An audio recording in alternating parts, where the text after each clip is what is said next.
Morocco, the West Coast maverick of the Arab world.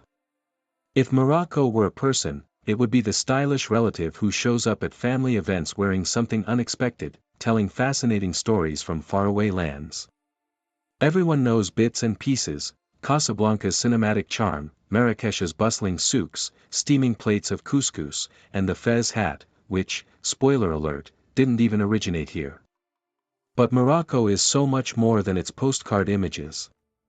It's perched at the far northwest corner of Africa, in a region known as the Maghreb. To the west lies the wild Atlantic, to the north, the sparkling Mediterranean. Between Morocco and Spain, the Strait of Gibraltar squeezes down to just 13 kilometers, close enough that on a clear day, you can see across to Europe. Rabat, the calm and coastal capital, sits just south of Casablanca, Morocco's largest city and main economic hub. Other big names on the map include Fez, Tangier, and Marrakesh, all cities that weave together Morocco's layered history and modern ambitions. But geography here isn't just about mountains and coastlines, it's also about borders that spark debates.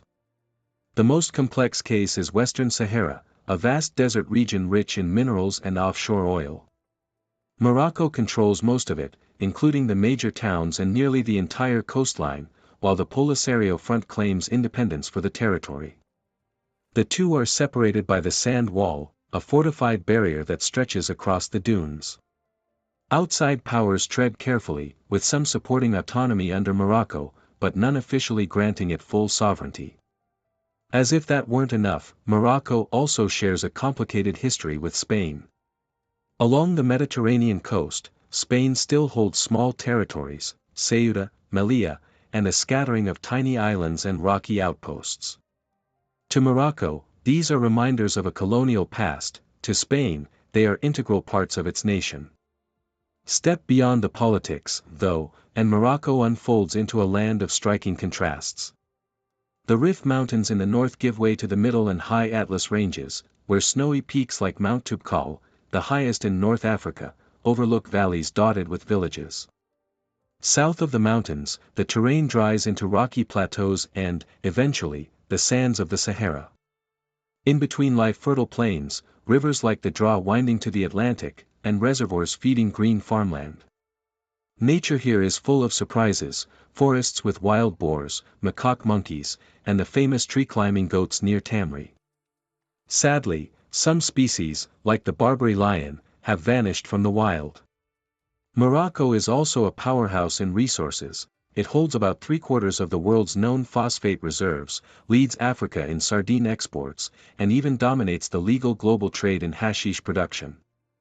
And while cannabis is technically banned, the fields still thrive in certain regions. Culturally, Morocco is a vibrant blend. While Arabic is official, the indigenous Amazigh, Berber, identity runs deep, with its own languages, traditions, and distinctive geometric script that decorates signs and public buildings. Most Moroccans are multilingual, switching between Darija, a Moroccan Arabic dialect heavily shaped by Amazigh, Standard Arabic, and French. Religion is predominantly Sunni Islam, but Morocco's Jewish community, once the largest in the Arab world, still leaves its mark through preserved synagogues and cultural heritage. Daily life here swirls with color and flavor, markets fragrant with spices, the steam of tagines lifting from clay pots, bowls of couscous shared at family gatherings, glasses of sweet mint tea poured with theatrical flair. Architecture ranges from intricate Islamic courtyards and ancient medinas to the monumental Hassan II Mosque in Casablanca, whose minaret towers higher than any other in the world. Morocco's connections stretch far beyond Africa. It was the first country to recognize the United States as an independent nation back in 1777, and its ties to France remain strong despite the past colonial chapter.